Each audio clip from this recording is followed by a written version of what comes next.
Hello, welcome back to my channel, and today I'm going to show you how I do this hairstyle. This is my everyday 50s style ponytail. I guess you could say it's sort of my signature vintage hairstyle. So if you want to know how to do this, then keep on watching.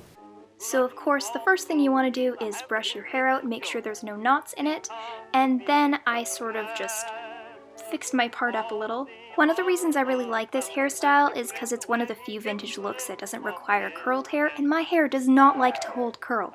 The things you'll need for this style are of course a hairbrush, and an elastic and hairpins. These are actually different from bobby pins. They have a more open end. You could use bobby pins if you really wanted to. And you also need a bow. You don't actually need it, but I like to put a bow on it. So, I must quickly tell you that though I wear ponytails all the time, they're not particularly historically accurate for the 50s. Ponytails were a lot less common than the sort of short curly hairstyles, and hairstyles for old ladies versus teenagers were very different. Ponytails in the 50s were usually worn by teenagers.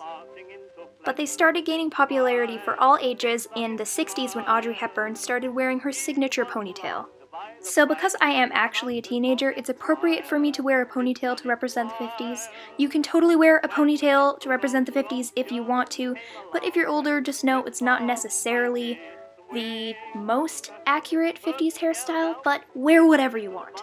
And there's your mini history lesson for the day. You're welcome.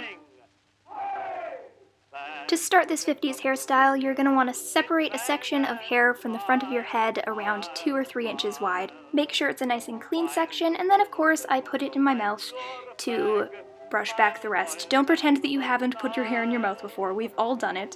And then I brush the rest of the hair into a high ponytail.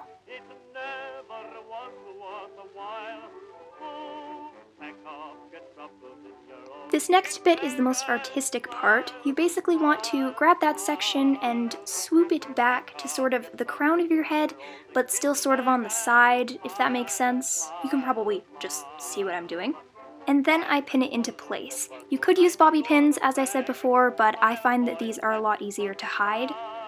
Then with all of that extra hair that's hanging back, I pin it against my head and wrap it around my ponytail and then pin it down underneath the ponytail.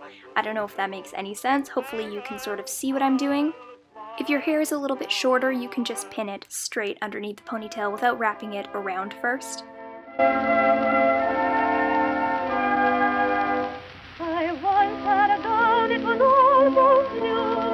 Oh, the daintiest thing, it was sweet. But remember, if you make some pinning mistakes, that's fine, because then you just put a bow over it and you can hide all of those little flaws in your pinning.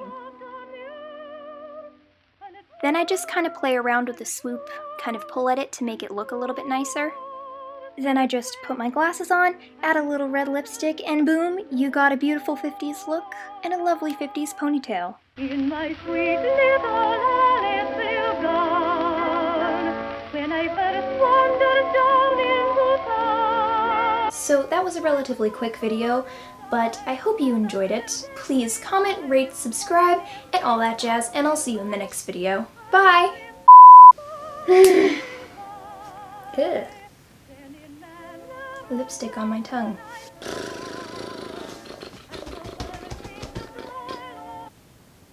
Why am I still filming?